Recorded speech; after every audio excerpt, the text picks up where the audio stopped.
اس کا اس دنیا میں کوئی نہیں تھا، سسرال میں نہ میکے میں وہ اکیلی تھی۔ گود کا ایک بچہ ہی اس کی کل کائنات تھا۔ اس کے شوہر کا انتقال ہو چکا تھا۔ اس نے اپنے پیچھے ایک چھوٹے سے مکان کے علاوہ کوئی چیز نہیں چھوڑی۔ مکان بھی قیمتی نہ تھا۔ شوہر کے انتقال کے صرف 1 مہینہ پہلے اس کی گود ایک خوبصورت بچے سے بھری تھی۔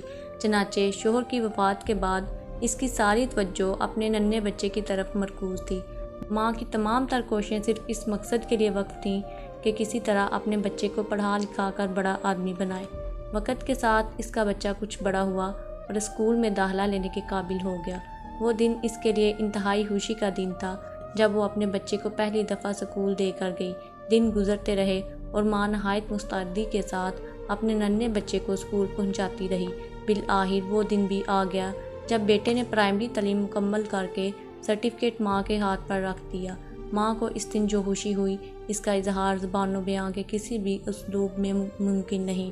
ایک وقت آیا کہ اس کا بیٹا کالج کی تعلیم سے بھی فارغ ہو چکا تھا۔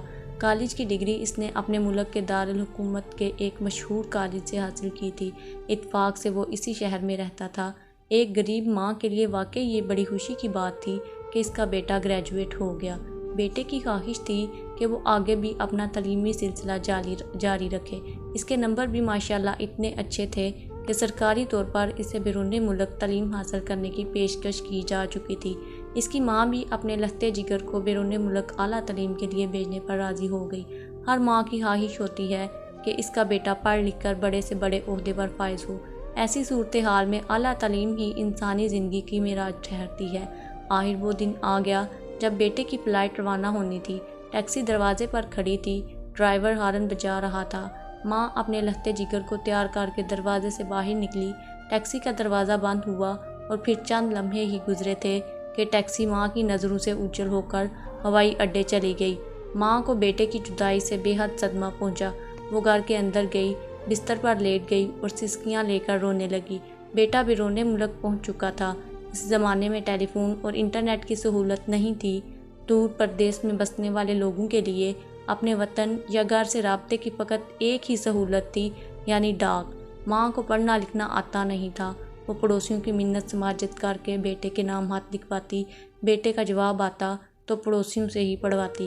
وقت بھی اڑان بھر کر کتنی تیزی سے گزر جاتا ہے۔ دن سے ہفتہ، ہفتے سے مہینے، مہینے سے سال۔ زندگی کی لیل و نہار لمبے لمبے ڈگ بھر کر اسی طرح گزرتے چلے گئے۔ ایک دن بیٹے کا خط پڑوسی کے گھر آیا۔ اس میں بیٹے نے اپنی پی ایچ ڈی کا ذکر کیا۔ ماں نے جب یہ خبر سنی کہ بیٹا پی ایچ ڈی کی ڈگری حاصل کر چکا ہے تو اس کی خوشی کا کیا پوچھنا۔ ماں گہری نیند سو رہی تھی۔ برسوں بعد اسے آج اچھی طرح نیند آئی تھی۔ دستک کی ہلکی ہلکی آواز اس کے کانوں تک نہ پہنچ پائی۔ اس نے پہلے کی نسبت زور سے دستک دی۔ سن کر اچانک ماں کی آنکھ کھلی اور وہ بے تابی سے دوڑتی ہوئی دروازے پر پہنچی۔ دروازہ کھلا تو سامنے ایک نہایت خوبروح نوجوان انگریزی لباس میں ملبوس کھڑا تھا۔ ماں نے یکدم بیٹے کو سینے سے لگا لیا۔ پھر کیا تھا، بیٹا بھی آنسو بہا رہا تھا اور ماں کے تو آنسو رکنے کا نام ہی نہیں لے رہے تھے۔ کچھ ہی دیر بعد ماں بیٹا گھر میں بیٹھی 6 برس کی لمبی جدائی اور پھر اس دوران رونما ہونے والے حالات اور واقعات پر بے صبری سے باتیں کر رہے۔ ماں اپنے بیٹے سے طرح طرح کے سوال کر رہی تھی۔ بیٹا بھی بوڑھی ماں کو جدائی کے ماہ اور سال کی سرگزشتہ سناتا رہا۔ اب حالات نے پلٹا کھایا۔ بیٹے کو مناسب نوکری مل گئی کہ ماہانہ آمدنی بھی کافی اچھی تھی۔ پڑھنے لکھنے کے بعد بیٹے کا مزاج اپنی بوڑھی ماں سے یکسر مختلف ہو چکا تھا۔ چند مہینے اسی ٹوٹی پھوٹی موروثی رہائش گاہ میں گزارنے کے بعد بیٹے نے ماں کی اجازت سے مکان فروخت کر دیا۔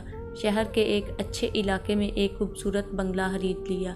اس کے بعد ماں بیٹا ایک بنگلے میں منتقل ہو گئے۔ ماں کو بیٹے کی شادی کی فکر تھی۔ دوران گفتگو اس نے ایک لڑکی کا نام لیا جو انتہائی خوش اخلاق، باکردار، خوش رنگ، فرما بردار اور خدمت گزار تھی۔ کئی ماہ سے ماں نے اس لڑکی کو اپنی نگاہ میں رکھا ہوا تھا اور دل ہی دل میں اسے اپنے بیٹے کے لیے منتخب بھی کر لیا تھا، مگر وہ ماڈرن زمانے کی لڑکیوں کی طرح زرق برق لباس کے شوقین اور آوارہ بازاروں میں گھومنے والی نہیں تھی، بلکہ شرم و حیا کی پتلی تھی۔ چنانچہ ماں نے اپنے بیٹے کے سامنے اپنی تمنا کا اظہار کر دیا۔ بیٹا ماں کا انتخاب جان کر بے پرواہی سے بولا، چھوڑو ماں، آخر شادی کی اتنی بھی کیا جلدی ہے، ابھی وقت ہے، کہیں نہ کہیں شادی ہو ہی جائے گی۔ وقت گزرتا گیا۔ ماں بیٹا ایک چھت کے نیچے زندگی بسر کر رہے تھے۔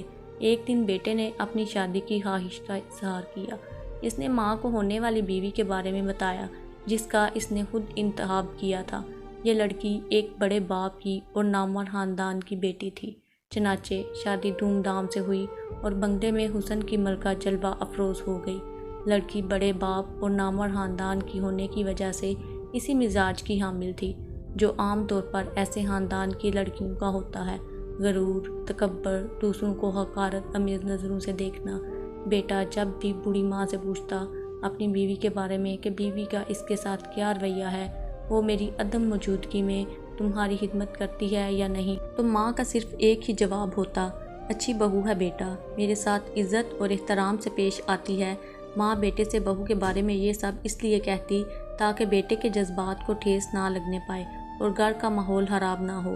یہ سلسلہ چلتا رہا۔ بیٹا بھی اب ماں میں زیادہ دلچسپی نہیں لے رہا تھا۔ آفس سے آتا، بیوی سے بات چیت کرتا، کھا پی کر سو جاتا اور صبح ڈیوٹی پر روانہ ہو جاتا۔ یہی اس کا روز کا معمول تھا۔ آہستہ آہستہ اس کے دل سے ماں کی محبت زائل ہوتی گئی۔ محبت یہاں تک آ پہنچی کہ اسے رات دن میں کبھی ماں کا خیال بھی نہیں آتا تھا۔ ایک دن وہ آفس سے دوپہر کو ہی واپس آ گیا۔ اس دن بیوی کی سہیلیاں اس کی گرل ضیافت پر آنے والی تھیں۔ اس کی نگاہ ماں پر پڑی جو باتھ روم میں اپنے کپڑے خود اپنے ناتواں ہاتھوں سے دھو رہی تھی۔ وہ باتھ روم کے دروازے پر کھڑا ہو گیا۔ ماں کپڑے صاف کرنے میں مشغول تھی۔ اس کی بیوی بھی اس کے پیچھے اپنی زلفیں لہرا رہی تھی۔ اس نے ماں سے مخاطب ہو کر کہا: میں تم سے یہ کہنے کے لیے آفس سے آیا ہوں کہ میری بیوی کی سہیلیاں گھر آنے والی ہیں۔ ہمارے گھر ان کی دعوت ہے، اس لیے تم میری بیوی کی شان و شوکت کا خیال رکھتے ہوئے آج کوئی اچھا لباس پہن کر ان کا استقبال کرنا، اور ہاں، حال میں ان کے ساتھ بیٹھنے کی کوشش نہ کرنا۔ یہ میری اور میری بیوی کی عزت کا سوال ہے۔ ماں کے صبر کا پیمانہ لبریز ہو چکا تھا۔ اسے اپنے کانوں پر یقین نہیں آ رہا تھا کہ آج اسے اپنے اسی بیٹے سے کیا کچھ سننے کو مل رہا ہے جس کی تعلیم و تربیت میں نہ جانے اس نے کتنا خون پسینہ بہایا تھا۔ اس نے اپنے کپڑے پلاسٹک کی ایک تھیلی میں رکھے اور گھر سے باہر نکل گئی۔ بنگلے پر ایک الوداعی نظر ڈال لی اور اس کے آنسو ٹپک پڑے۔ پھر اس کے دل سے آہ نکلی اور زبان سے یہ جملہ نکلا: اللہ تجھے معاف کرے بیٹا، اللہ کی قسم میں نے تیری اور تیری بیوی کے لیے ہمیشہ بھلائی کا کام کیا ہے۔ اللہ کی قسم مجھے یاد نہیں کہ میں نے تیری بیوی کو کبھی کسی قسم کی کوئی تکلیف دی ہو۔ اللہ تم سب کو معاف کرے بیٹا۔ اور پھر وہ نامعلوم منزل کی طرف چل پڑی۔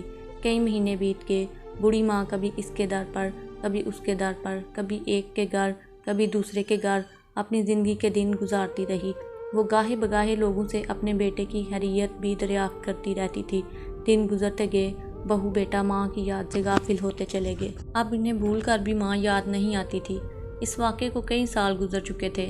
اچانک بیٹے کو کوئی بیماری لاحق ہوئی۔ دیکھنے میں تو عام سی لگ رہی تھی۔ ایک کلینک کا ڈاکٹر علاج میں کامیاب نہ ہو سکا تو اس نے اسے ہسپتال میں داخل ہونے کا مشورہ دیا۔ بیوی نے اسے ہسپتال میں داخل کروا دیا۔ ادھر ماں کو کسی نے بیٹے کی نازک حالت کے بارے میں بتایا تو وہ تڑپ اٹھی۔ اس نے فوراً ٹیکسی کرائے پر لی اور ہسپتال پہنچ گئی۔ ماں آخر ماں ہوتی ہے۔ ماں کی ممتا، اس کی محبت کی مثال اس دنیا میں کہاں مل سکتی ہے۔ بیٹے کی بیماری کے بارے میں جب سے سنا تھا بے چین ہو گئی تھی اور بیٹے سے ملاقات کے لیے تڑپ رہی تھی، مگر بہو کے کہنے پر ہسپتال کے سٹاف نے اسے بیٹے سے ملنے نہ دیا۔ ایک مدت تک ہسپتال میں علاج چلتا رہا۔ پھر ڈاکٹروں نے کہا کہ مریض کو گھر لے جائیں اور وہیں علاج کریں۔ گھر میں علاج چلتا رہا مگر علاج میں کوئی خاص کامیابی نہ ہوئی۔ جب اس کا بینک بیلنس ختم ہو گیا تو گھر کی اشیاء فروخت کرنے کی نوبت آ گئی۔ ادھر بیوی بھی خدمت کرتے کرتے پریشان ہو گئی۔ وہ بات بات پر شوہر پر ٹوٹ پڑتی اور جلی کٹی سنانے لگتی۔ لاچار شوہر بستر پر پڑا بیوی کی باتیں برداشت کرتا رہتا تھا۔ ایک دن بیوی نے غصے میں آ کر کہا: بس بہت ہو گیا، جب سے میں نے تمہارے گھر قدم رکھا ہے مشکلات اور پریشانیوں کی چکی میں پس رہی ہوں۔ کچھ دنوں تک تمہاری ماں کو جھیلتی رہی اور تمہاری بیماری جھیل رہی ہوں۔ اب میرا اور تمہارا ساتھ نہیں، مجھے طلاق چاہیے۔ تم نے سنا نہیں کہ میں نے کیا کہا؟ مجھے طلاق چاہیے، آج اور ابھی۔ بیوی کی باتیں سن کر یوں لگا جیسے اس نے میرے چہرے پر تھپڑ رسید کر دیا ہے۔ اس نے بیوی کے مطالبے پر فوراً طلاق نامہ تیار کروایا اور طلاق ہو گئی۔ اس کے بعد اس کی صحت دن بدن گرنے لگی۔ اب اسے اپنی ماں کی یاد ستانے لگی۔ گرتی ہوئی صحت اور مفلسی میں اسے اپنی ماں کی ضرورت بہت شدت سے محسوس ہو رہی تھی۔ روح زمین پر صرف ایک ہی ہستی تھی جو اسے زندگی کی طرف لا سکتی تھی، اور وہ اس کی ماں تھی۔ لیکن ماں، اللہ جانے وہ کہاں گم ہو چکی تھی۔ عرصہ دراز سے لوگوں کو اس کے بارے میں کچھ خبر نہیں تھی۔ وہ ماں کی تلاش میں سرکردہ شہر کے گلی کوچوں کی ہاک چھانتا رہا، در در جاتا اور ماں کی رٹ لگاتا۔ ایک دن وہ ایک محلے کی مسجد کے پاس سے گزر رہا تھا۔ مغرب کا وقت آ پہنچا۔ وہ اسی مسجد میں نماز پڑھنے کے لیے رک گیا۔ مسجد میں داخل ہوا تو دروازے پر اس کی نگاہ ایک بوڑھی خاتون پر پڑی، جو ہاتھ میں کاسہ گدائی لیے کھڑی تھی اور نمازیوں سے بھیک مانگ رہی تھی۔ یہ اس کی وہی ماں تھی جس نے اسے پال پوس کر بڑا کیا تھا اور اعلیٰ تعلیم دلانے کے لیے نہ جانے کتنی مصیبتیں جھیلی تھیں۔ وہ ماں جس نے اپنے بیٹے کو پڑھا لکھا کر بڑا آفیسر بنایا تھا اور یہ تصور کر بیٹھی تھی کہ اس کا بیٹا بڑا آدمی بن جائے گا تو اس کے در سے چھٹکارے کا سبب ثابت ہوگا۔ لیکن آج وہ حالات کے دروازے پر کاسہ لیے کھڑی تھی اور مسجد کے سامنے بھیک مانگ رہی تھی۔ بیٹے کو بڑا جھٹکا لگا اور وہ فوراً ماں کے قدموں میں گر گیا اور رو رو کر معافی مانگنے لگا۔ پھر اس نے ماں کا ہاتھ پکڑا اور گھر روانہ ہوا۔ وہ راہ چلتا جاتا اور آواز بلند کرتا جاتا، اللہ کی لعنت اور فرشتوں کی پکار ہو ایسی بے وفا بیوی پر جس نے مجھے ماں جیسی عظیم ہستی سے جدا کر دیا۔ لعنت ہو میری PhD کی ڈگری پر جس نے میرے دل سے ماں کی محبت نکال دی۔ لعنت ہو اس بنگلے پر جس نے مجھے ماں سے بیگانہ کر دیا۔ لعنت ہو میری باری تنہا پر جس نے میرے دل کو اندھا کر کے ماں کی عظمت شناسی چھین لی۔ گھر پہنچ کر وہ ہچکیاں لے کر رونے لگا۔ اس نے ماں کے پاؤں پکڑے اور معافی مانگی۔